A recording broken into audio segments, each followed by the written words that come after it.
Kaya lang, sabi ng board, katatapos lang ng SONA noon nung pinesent siya sa board, sabi ng board, we retain enrollment kasi yun ang sinasabi ni Presidente.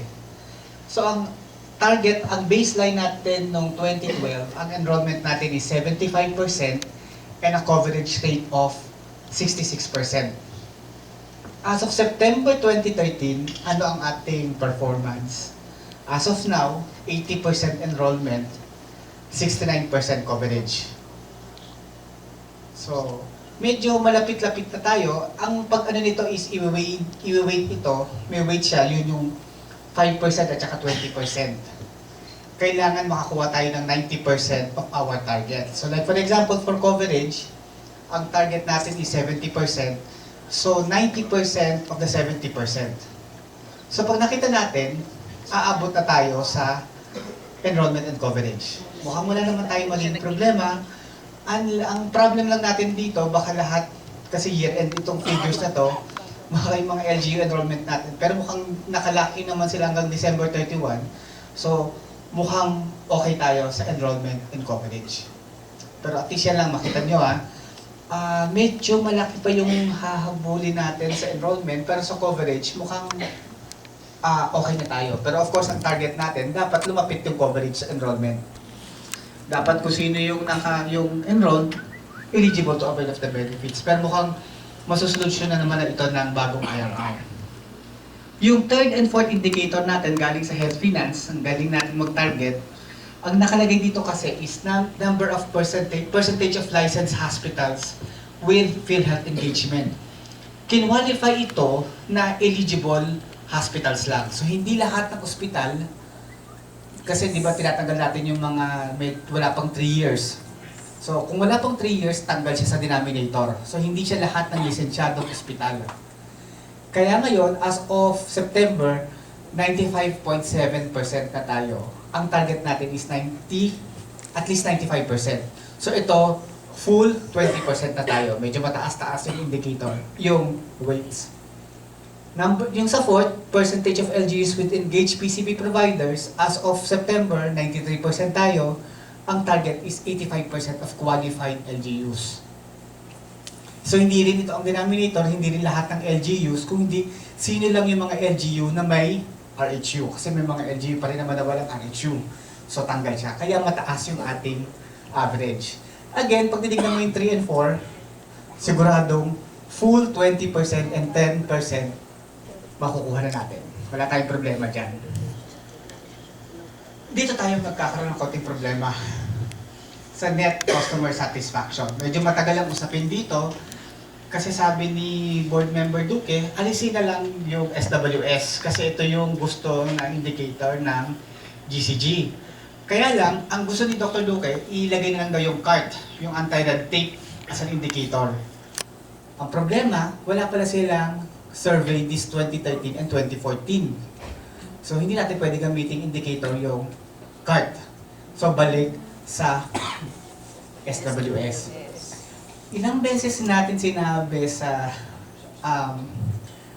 mga nung kinakraft yung indicators, mataas yung net 82% as a satisfaction rating. Kinumpare natin sa SSS, sa GSIS, pati sa mga other government agencies, mataas ang net 82%. Kasi we receive a positive 87, tapos may dissatisfaction tayong 5, kaya ang net satisfaction natin is 82%.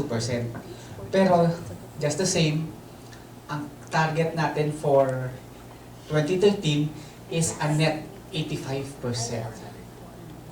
Taas niyo. Taas. Buti na lang hindi pa ngayon magsa-survey. Kasi kung ngayon presyo, bababa siguro yung ating satisfaction. Ang survey nito would be on December. Hopefully baka medyo nakalimutan na yung mga issue natin. No? Bali kahapon naman nakalagay na i-cover na ng PhilHealth ang member at hindi member sa Cebu at Bohol na ginawa natin sa Olongapo, na ginawa na rin natin sa Zamboanga. So baka pwede nationwide na, no? Ito, number 6, percentage of NHTS poor families enlisted to a PCB provider. Ang target lang dito is 50%. Pero as of August, naka 58% na tayo. So, Mukhang pasok na tayo dyan. Ito, turnaround time on claims processing. Ang target is 40 days. Ang FFS natin is 41 days. Case rate is 31 days. As of May pa to. I think we could have mas mabilis na, mas better figures na to around August or September. So mukhang wala rin tayong problema sa turnaround times. At alam naman natin, wala tayong problema sa claims. Alam natin yan, PHA lang ang may problema sa claims. Collection efficiency, ang formula, ang nakalagay lang dyan is ito private sector lang. Kasi hindi tinanggal yung mga government sector. So private sector, 65%. Sa latest figure ni Ms. Neri, hindi lang nalagay dito, around that figure. Kasi hindi natin binago kung ano yung baseline natin ng 2012. Kasi pa same efforts pa rin naman tayo for 2013. So ang objective lang is same collection efficiency. So 65%. Nung pinesent ito sa Friday sa Execom, around that figure or higher pa tayo. Yung inflow versus outflow, this is collections versus benefit payments plus admin costs.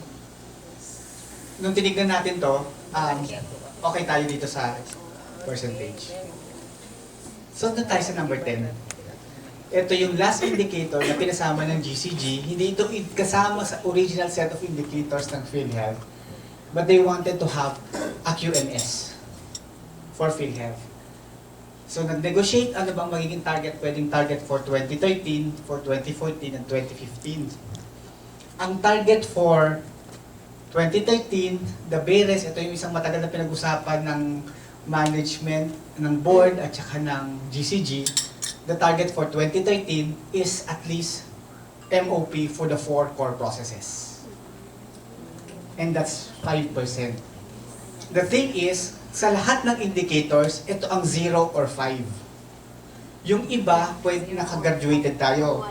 So kung ang target natin for coverage is 70%, maka 69% tayo, kukunin yung 90% of the 70%. But for QMS, it's either 0 or 5. So kailangan matapos natin ang QMS by December of this year. Kasi otherwise, isang buong 5% yung matatanggal sa atin. Pero much more than the bonus. Alam naman natin na hindi naman dahil sa bonus kaya tayo nagtatrabaho, kundi talagang kailangan na rin natin gawin yung sa QMS at saka yung mga workflow instructions. Kanina, sa flag ceremony, kaya medyo matagal yung flag ceremony, medyo nag-sermon si COO. Kasi meron na naman daw siya kahapong isang kaibigan na hindi nakapag-avail ng benefits ng PhilHealth kasi may conflict daw yun sa MDR. Yung nakalagay sa MDR is Maria, M-A-R-I-A, yung ID is M-A. So hindi tinanggap ng Manila doctors. Mukhang meron pa rin tayong mga talagang konting quirks, ika nga. And I'd like to relate to you yung isang laging favorite story ni Dr. Aiko. Pumunta siya sa isang LHIO,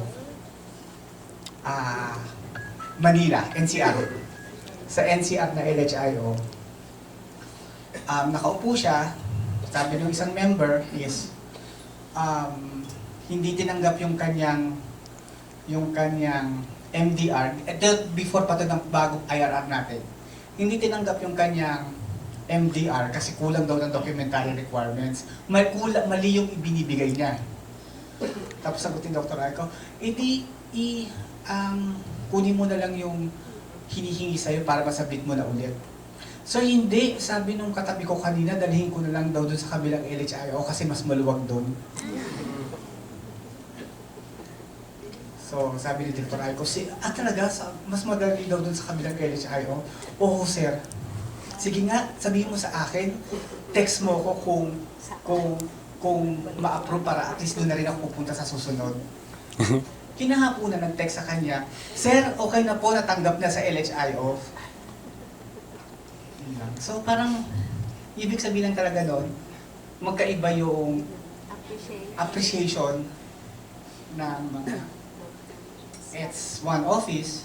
Hindi lang maganda kasing impression, di ba? Na parang, mas mabilis pala sa ganitong LHIO kaysa sa kabilang LHIO. And isang jeep lang yung difference. nung, nung, nung LHIO. So sige, I think one of the reasons nun, kaya nga ito yung isang pinupukpok sa atin ng board, magkaroon ng work instructions. Para at least kahit saan, pare-pareho yung understanding, isa yung appreciation sa mga rules. So yun lang, siguro I think each of us have our own stories kung ano yung mga differences in applications. Hindi naman natin gustong talagang parang likahon tayo dahil meron talagang may mga peculiarities ang bawat regions, ang bawat LHIO. Pero kailangan lang natin meron tayong bare. Ito yung minimum standards na susundin natin. Ngayon kung halimbawa, meron pang may kailangan gawin pa sa ibang region, at least pare-pareho lang yung ating sinusunod. Pag ito pwede, pwede. Pag ito hindi pwede, kahit saan ka pumunta, hindi siya pwede. So yun lang.